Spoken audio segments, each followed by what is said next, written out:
It's no big deal. It's a relatively simple boat to build. It's like all the other ones. There's not a huge difference, except you have to be a little bit more careful when you build. You can't screw up without it being seen. So when you're working with transparent epoxy and so on, gotta be pretty careful. But first, a little bit of history.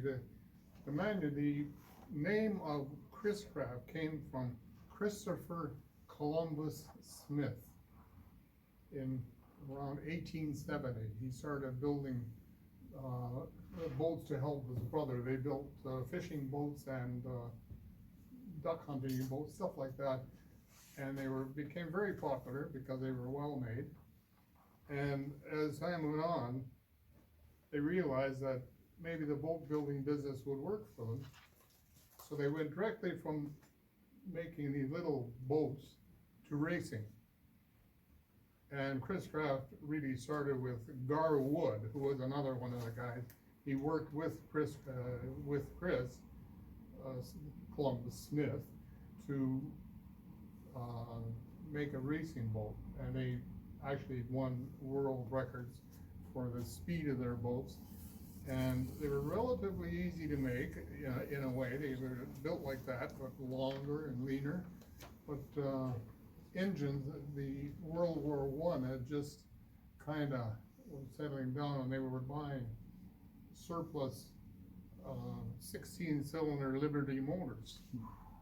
So when you see a 16-cylinder motor in a boat like that, I'll tell you, I was at a boat show in somewhere in Minnesota, I forget the town, and this boat went by, 16-cylinder piped straight out, and these guys sitting in behind it, and I was in the restaurant and the windows were just rattling when that thing went by. It was absolutely wonderful.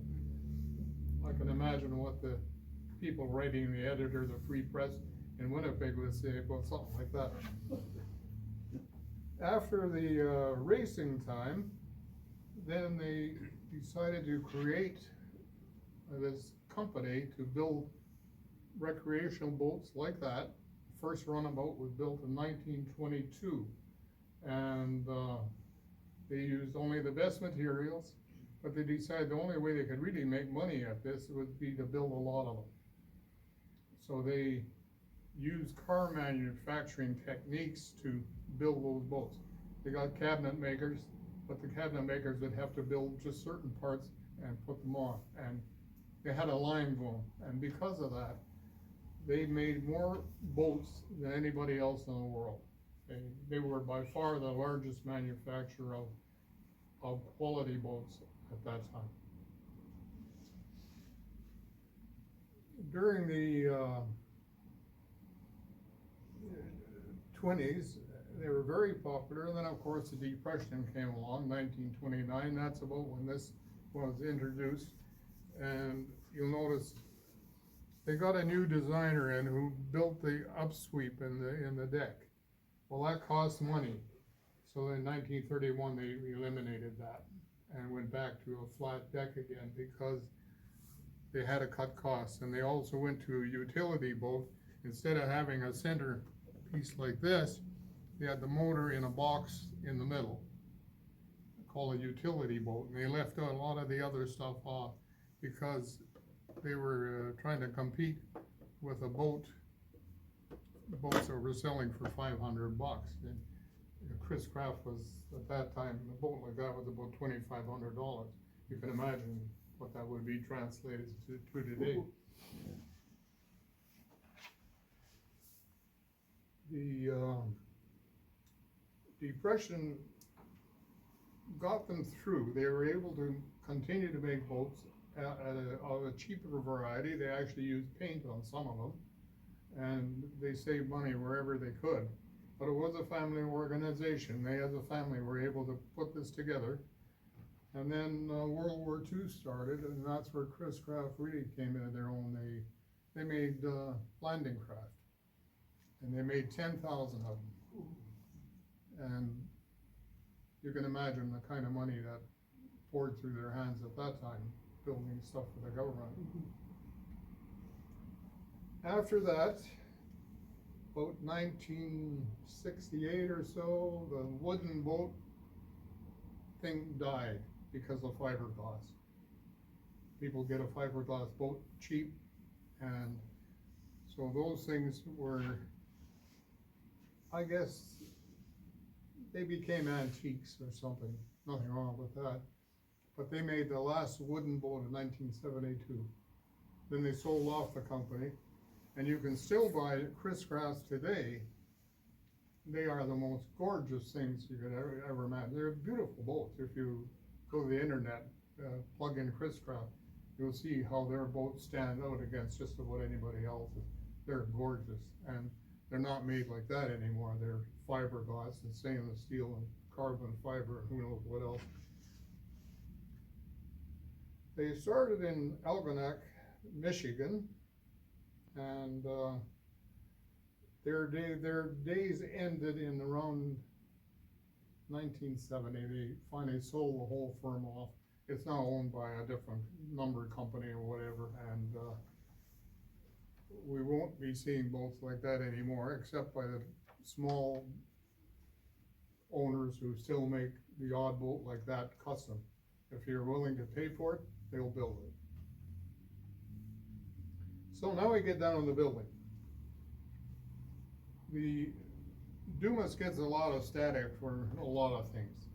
Cheap this, cheap that. That's not really true. I don't believe it. I've seen other kits, and I think their instructions are by far the best instructions in the market. You can actually understand what's going on. You've got the plans, and you get a nice book, and the guy's got a sense of humor too. He says,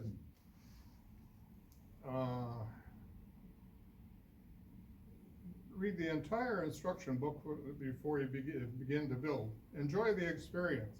However, due to the nature of the subject, this boat model is very difficult and challenging kit to build and finish. Just remember one important thing: there are no model police. Don't get too worked up about it all. Another thing he says, the model was designed to make its building as foolproof as possible.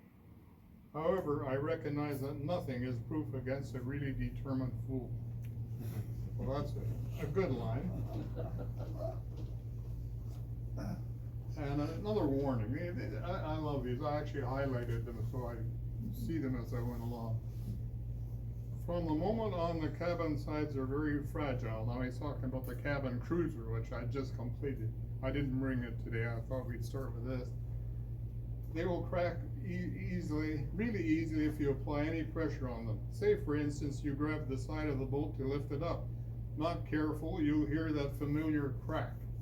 Then you will be sad. So be careful. If they do break, then glue them back together. It's that simple. But remember, the part is not painted. If you do a sloppy job of gluing it back together, then that will show up like a sore thumb.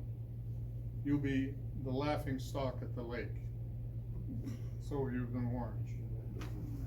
There are quite a number of books available on building Chris Craft. This is actually a history book, but it's got most of the models in it.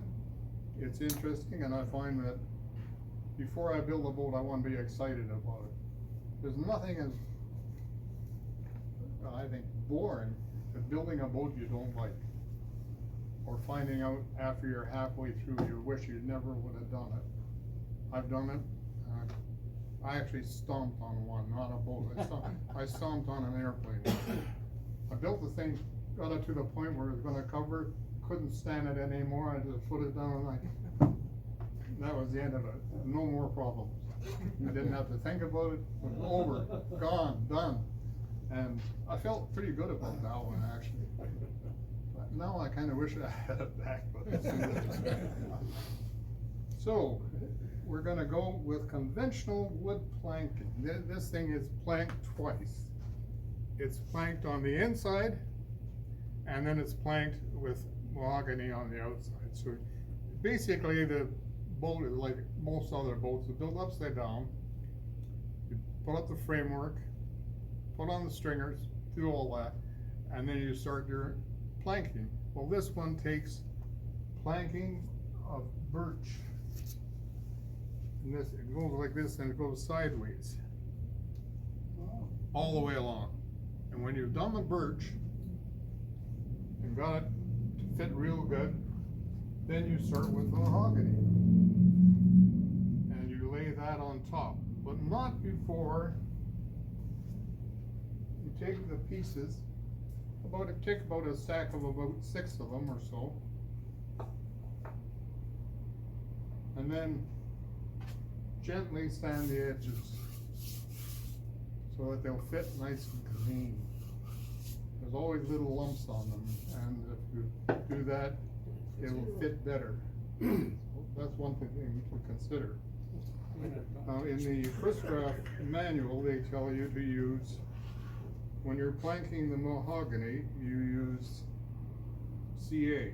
I don't like CA for most things, and I found out that tight bond works perfectly well. But you need the help of an iron. So what I've done with that is you put tight bond on the surface of the mahogany, one side only, and on the surface of the boat, which is now this stuff. Put about 2 coats of tight bond on that. This is the waterproof kind, it's type 3. Bring your iron up to heat. Now instead of gluing directly, you put your plank down and you heat it and hold it with a cloth. Hold it tight just for a few seconds, and it'll let it adhere and it'll be pretty tight.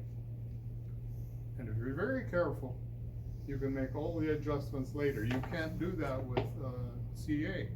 With this stuff, you can actually reheat it, move it around a little bit, bring it up a bit tighter, do whatever you need to do to make it look better. Now, if you end up with a crack and you can't do much about it, and you don't know what to do with that crack, people say you can't fix it. Actually, in a way you can. Remember all the sanding you do when you're building a boat like this? Hours of sanding going into it. Keep some of the sanding powder, the dust, because that dust makes a little filler. And you just put a little bit of that filler in with a clear, not this stuff, with a clear adhesive, with a minimum amount of adhesive, and lay it in real careful and sand it a bit and then stain it. It'll probably not be visible. But you gotta be really careful with that. If it's too wide a crack, you're not gonna get away with that one. Some of the glues I found best were building crisscross or tape on. That's my #1 glue. That's my go-to glue. Another new one I've come across, and I love this stuff, it's aliphatic resin. It dries clear, dries it faster, and has a better grab than type on. However, I'm a little more careful using it. I use this for all the framework and everything because I know that this will adhere with the iron. I don't think this will. So, and the other benefit, of course, is this one is cheaper than this one. Means something when you're modeling too. The other glue I use for gluing almost everything together is the aliphatic, and it's an amazing glue. It'll glue anything, and I couldn't find anything that would glue on the bumpers properly. Now with kit, you get a very hard plastic. The first thing you do is you throw that away because it's horrible, and you get the green tree, is it, or whatever it's called? Evergreen. That flexible plastic. Evergreen. Yeah, that's it. You put that on with this, and it'll never come off. I've also come to the point now where I glue on practically all the fixtures. These are all glued on with this stuff. I prefer to epoxy because it's got a little bit of flexibility, and if the boat gets whacked or something happens with an impact, it won't rip the paint out, or the varnish, or the epoxy, it'll pretty well come clean. Or if you have to remove it, you can actually get a razor under there and cut it out. Can you Which pass is that a around, Dick? big benefit. It's a little softer, and I use this is my number one glue for everything else. I use this instead of CA in most cases. Dick, can you pass that around? Can you pass that around, Dick? Yeah, this one? Yeah.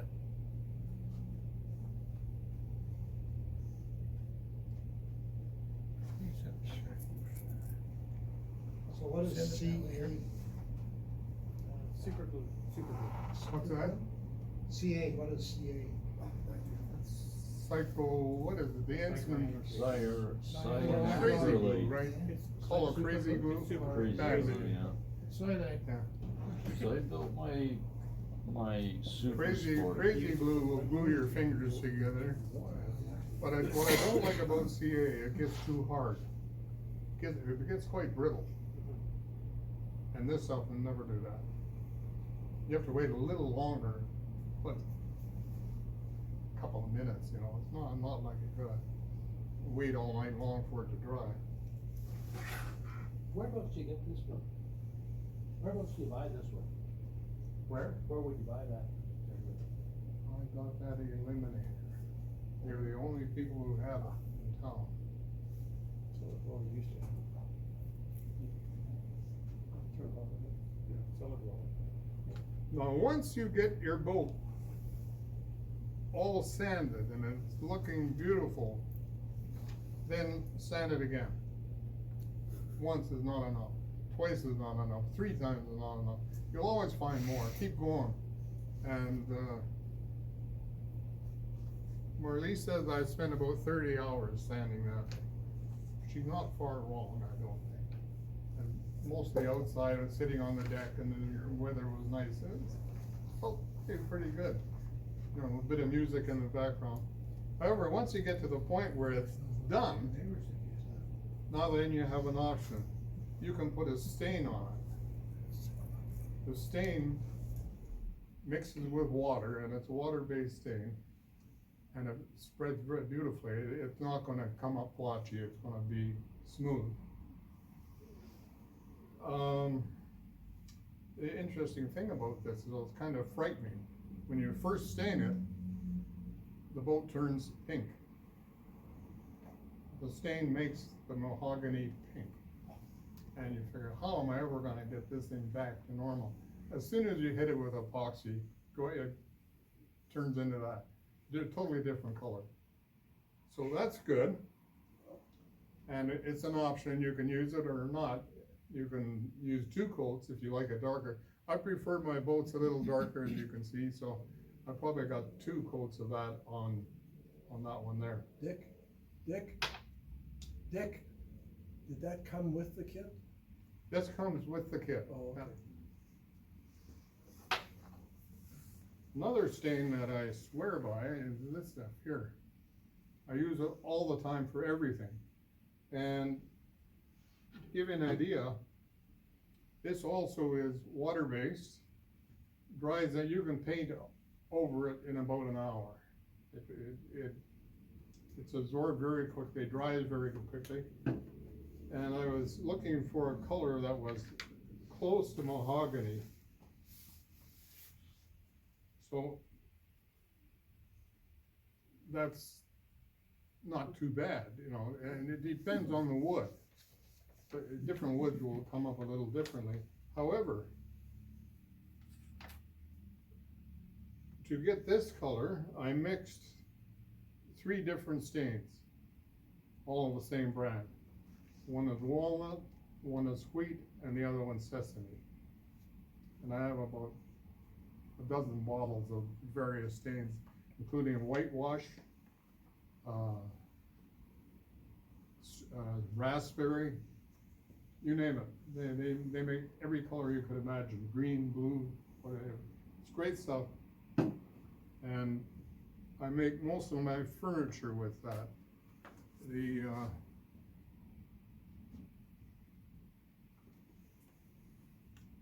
I'll pull out something here as an example.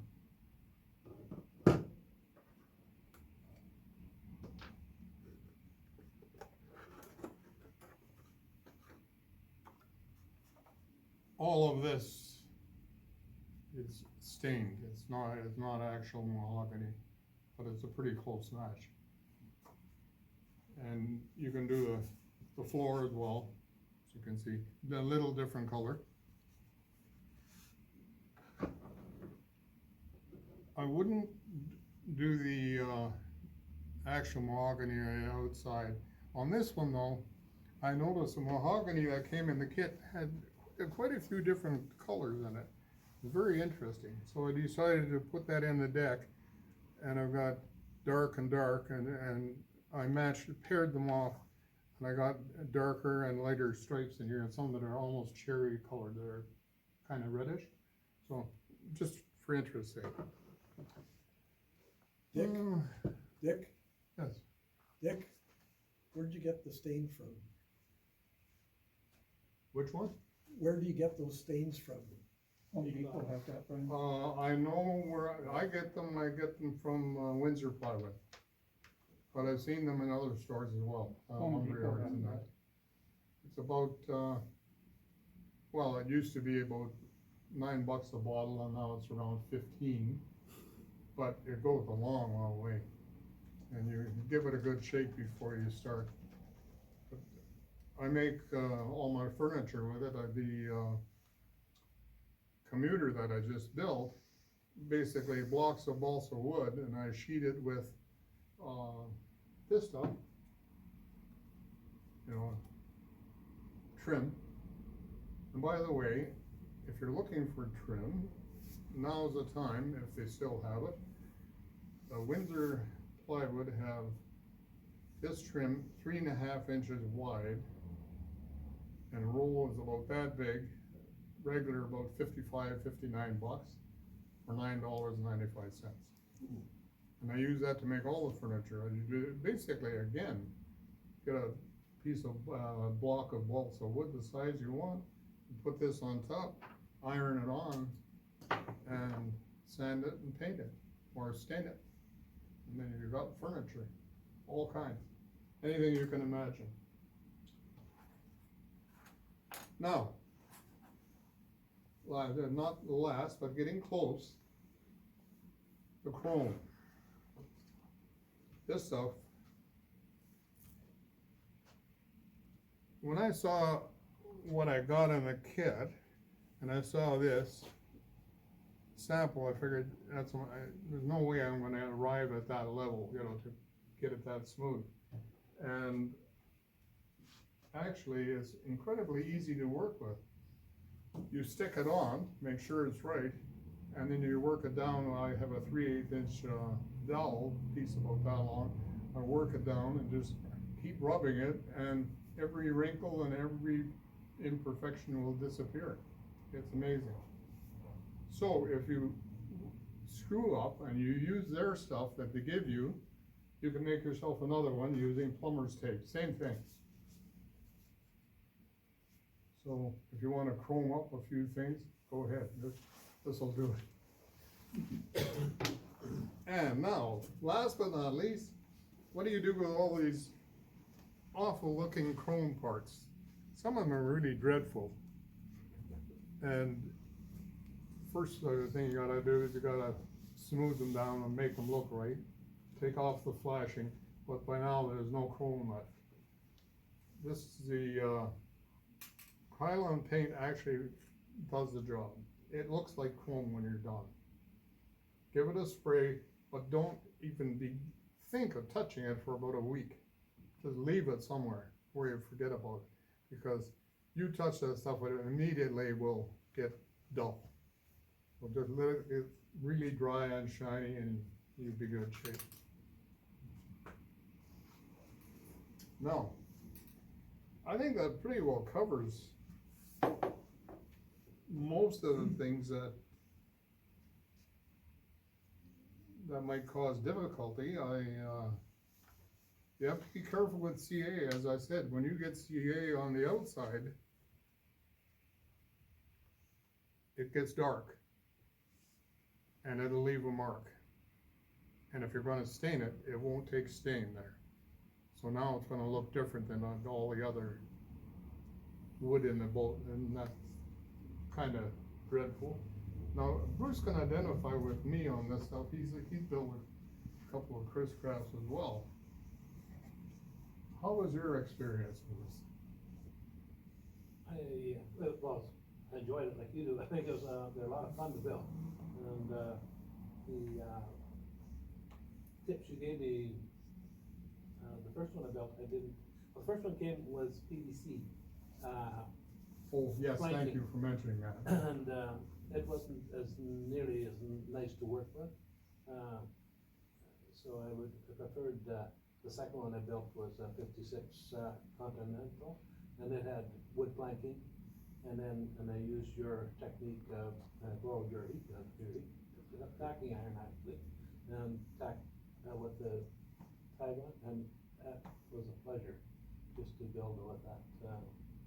And I found the instructions as you do really very good. You burn your hand once in a while a little bit, but Oh, yeah. other than that, it's Yeah. it's actually quite nice.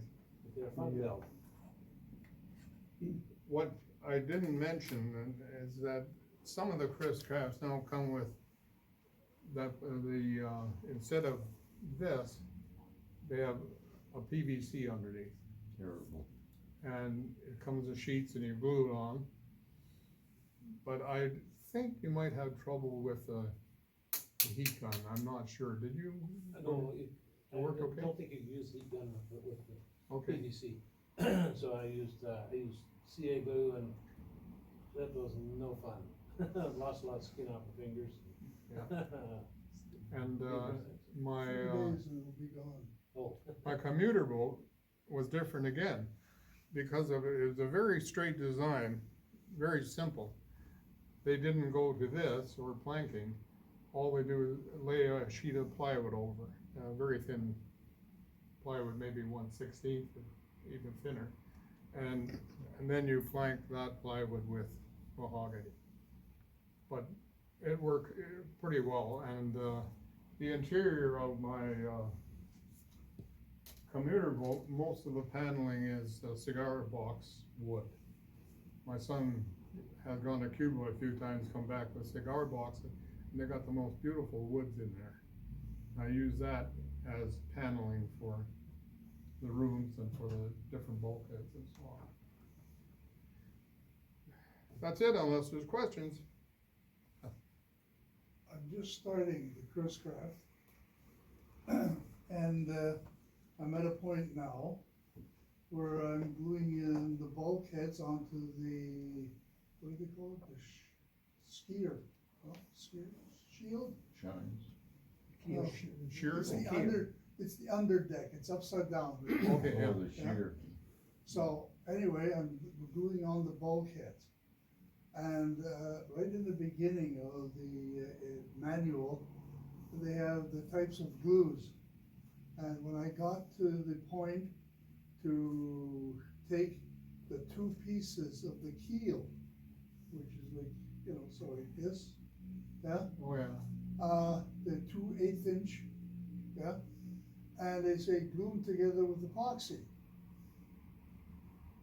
But before that, they said the best glue to use is CA glue, because it does great job with wood, any kind of wood, plywood, balsa wood, whatever. So, I totally disagree on the CA, because there's nothing but bad news, and when you join it like that, it's gonna be quite brittle. If you get something like Tight Bond or epoxy, it'll be stronger. So I don't know, CA is not my thing. okay. I'm sorry, I don't wanna spoil anybody's party here, but not for me. No, I was just wondering, like, because it sounds great, so maybe I'll switch over. I bought the Chris Craft Super Sport, and it came with, that plastic, planking, the first layer, and it was so wowie. you know, in between the frames that, you know, I had to use auto body filler and block this thing like crazy before I could lay on the, you know, the mahogany stripping, you know. So was the frame made up the usual way, like? Yeah, you know, like a regular Chris-Craft boat, you know, like a keel, you know, shears, chines, and, but they had die cut, you know, sides and bottoms. But in between the frames, you know, it would, you know, like, you know, I don't know, I couldn't get a, you know, it just wouldn't go smooth, you know. Did you sand the frames through the profile? Absolutely, absolutely. Is that the PVC that the guys are talking about? I think so. And I use CA to glue the stuff on, you know.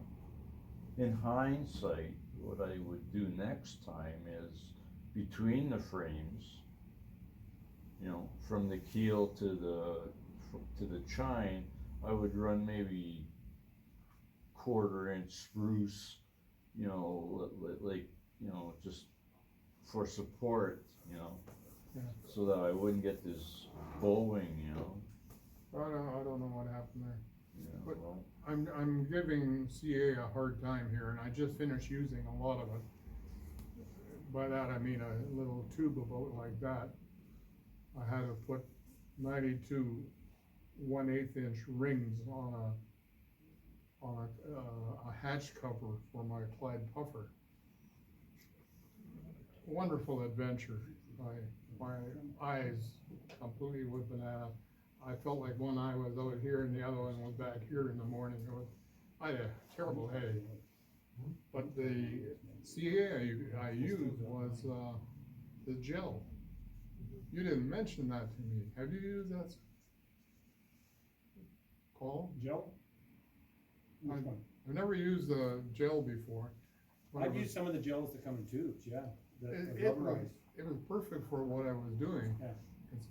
You put the tiniest little drop of gel on the boat, and it doesn't spread, it just sits there. Yeah. And you can lay in all the other stuff, I found that great.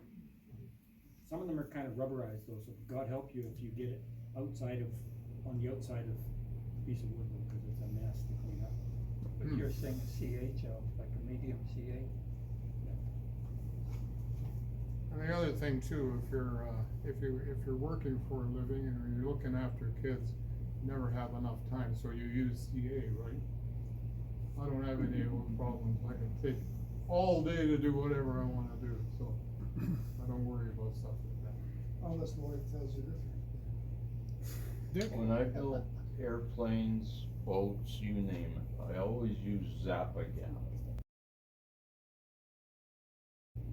Like I don't use the thin stuff, but I use the thicker stuff.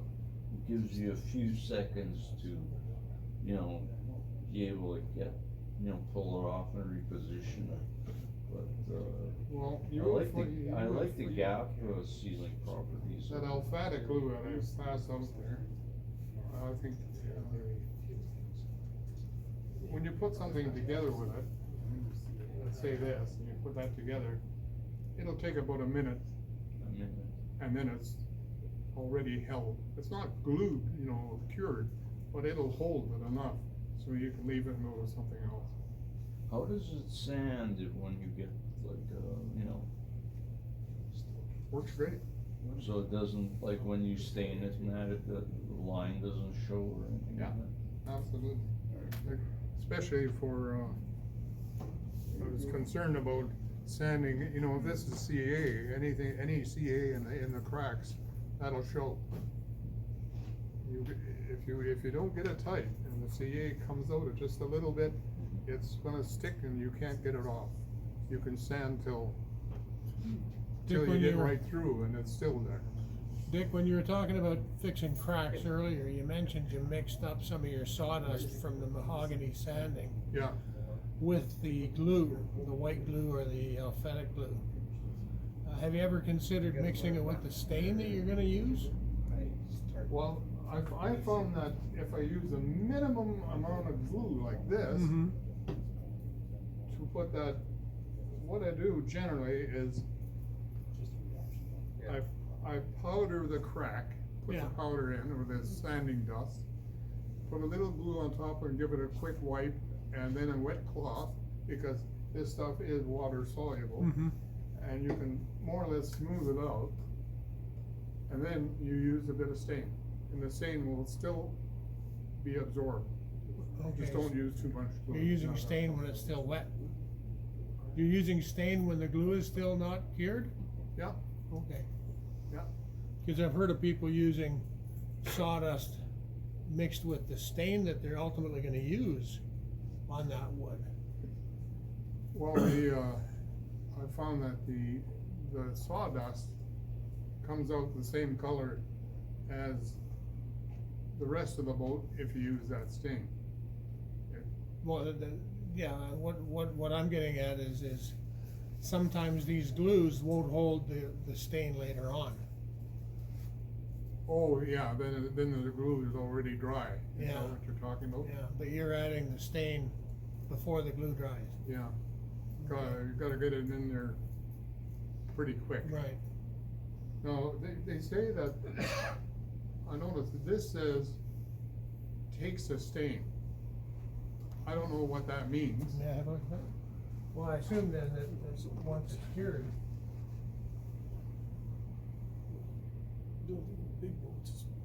I got that by accident, actually, I went in to get the other one, and they gave me this one. Used to take that and mix it And I with went epoxy. home, go back again.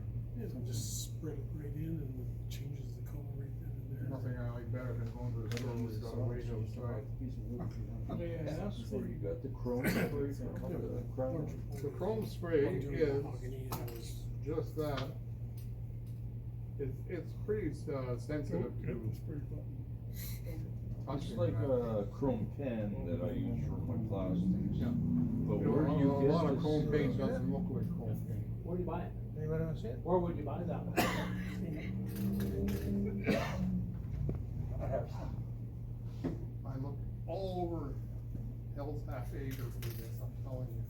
And I was just about running out, and I found some at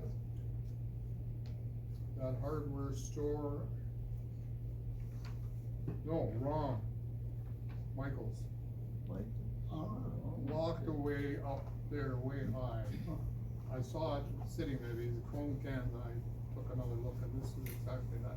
What I didn't see is, it looks identical to what I've got, but here they say it's indoor, outdoor. The new one I've got, it says indoor only, but I use it anyway. I'm gonna presume it's the same stuff.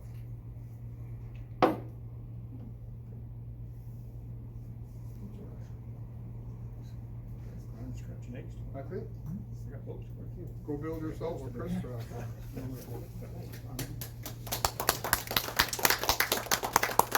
I'm really enjoying my Clyde Puffer. I love that thing, the history of the Clyde Puffer. If you got, before you get a boat, get interested in it. You know, make sure that you're excited about it, because that's when it'll live, you know, history. Peterborough boat models? I've never seen any, but they're gorgeous, and there's a million